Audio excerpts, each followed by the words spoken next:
Hey there everyone, welcome back to another Game Vault video. As always, I'm Captain Beefy with the Game Vault. We're going to talk about PlayStation, their 30th anniversary, and they're doing something pretty damn cool right now. So, let's cue up the music and we'll get right to it.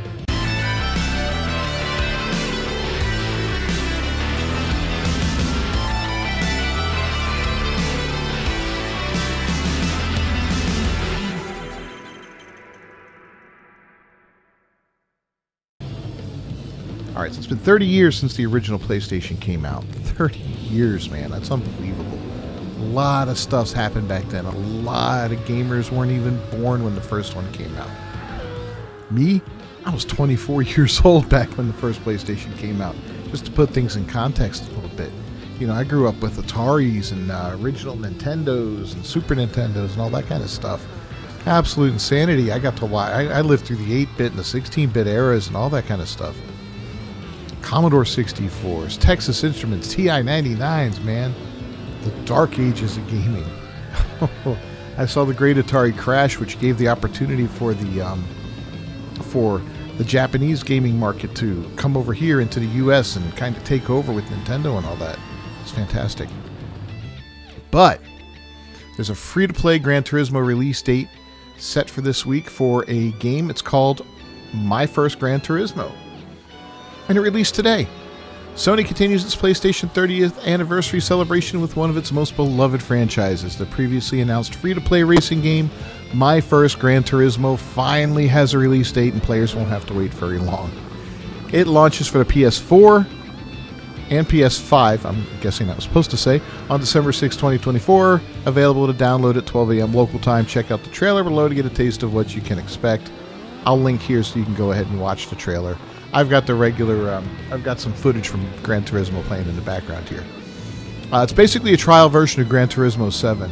It's specifically crafted for new players. It'll introduce them to the three core pillars of the series: driving, learning about cars, and collecting, and it's designed for all ages and skill levels so anyone can enjoy. Now, for those of you who don't know what Gran Turismo is about, this is the 7th game in the series. Obviously, it's Gran Turismo 7.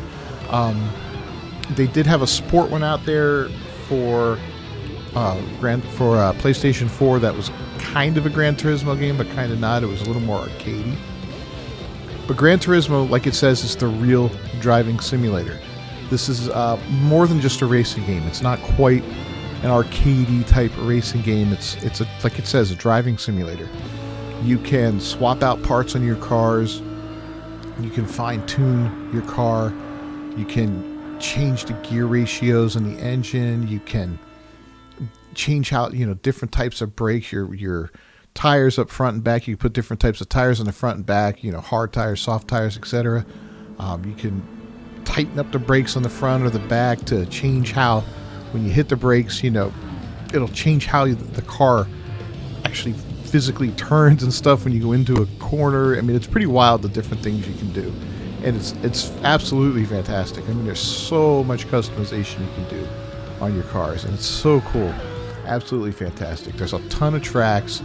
The graphics are fantastic. I have been a fan of this series since the very first Gran Turismo. It's been, every time they come out with a new one, it's obvious they don't come out with it very much. There's been 7 over the 30-year lifespan of PlayStation. So, yeah, they don't come along very often. What's that? Every 4 years? Yeah, every 4+ years roughly. So not a lot of them come out, but they do come out, fairly regularly. It's not too bad actually when you look at it that way. But graphically, they've always been on the cutting edge of graphics. Gameplay-wise, the physics, they say that the physics are the most realistic they can get for a video game car. The cars are supposed to handle the way they handle in real life. I haven't driven all of these cars, obviously, so I can't attest to that, but I will take their word for it. You can feel the difference, driving car to car. It's not like cars just look different. When you get into a little front-engine, front-wheel drive car, a little Japanese Lancer or something like that, and you're zipping around the track, it feels one way. You get into an American-made Mustang and like a 1968 Mustang, front engine, rear wheel drive, and you can feel the power and you can feel when you gun that engine, you feel it fishtailing behind you and that power, and you know it's absolutely wild how these different cars operate and how they drive. So this is cool, man. This, if you have a PlayStation, get this. It's free, right?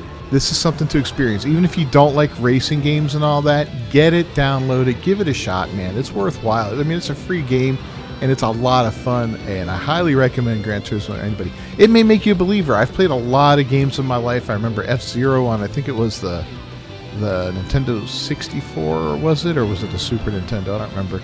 That's one of the first ones I remember that really felt like a great racing game. I remember in the arcades, what was it? The one where you're driving along the beach and all that. You sat down in the car. I can't remember the name right now. Leave a comment if you remember the one I'm talking about. You know the one. You know, you would extend the ride for 15. Every time you hit a checkpoint, you'd extend the ride and all that. It's eluding me right now. But anyway, let's continue on with this. There's 3 race events. Three race events, 3 time trials, and 3 music rally stages, and license tests to enjoy. That's one of the cool things about the game, is they always give you license tests, and those would allow you, once you passed them, you could do different types of races. They were tough, but they taught you how to drive, so you couldn't just jump in and go into the hardest races with no skill set. You had to learn how to drive to get in there. There are 18 different cars to drive, including the Lamborghini Countach, the BMW M3, the Mazda RX-7. Several iconic tracks from the series are also available, like Kyoto Driving Park had the Deep Forest Raceway, and of course Trial Mountain Circuit. The trial version also has full PlayStation VR 2 support for those who are looking for a more immersive experience. This feature, of course, is only available for PS5 players. Dude, I tried this on my VR. It was sick. Absolutely sick. You felt like you were in the car. You looked down and you could see the floorboard of the freaking car. I don't know what else to tell you about that. Anyway, this experience holds a special place in my heart as it pays tribute to the origins of the first Gran Turismo, where players of all generations discovered the joys of driving, says Gran Turismo creator Kazunori Yamuchi on the PlayStation blog.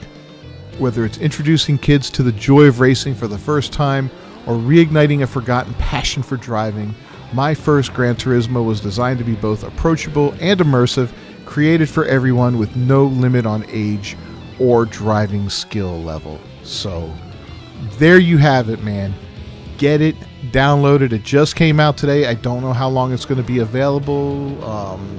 So put it in your library. I don't know if it's one of those games that'll just sit in your library. Maybe it'll be around forever. Who knows? But, maybe not. Anyway, let me know your thoughts down below. Are you going to try this out if you got a PlayStation? You're going to download it? If you are, and you try it out, come back and tell me what you think of the game. Absolutely sick. I love this game. Alright, leave a comment down below. Don't forget to subscribe to the channel and ring that bell for notifications. As always, we'll catch the beefy with the Game Vault. Thanks for stopping by today. I'll see you next time. Until then, peace.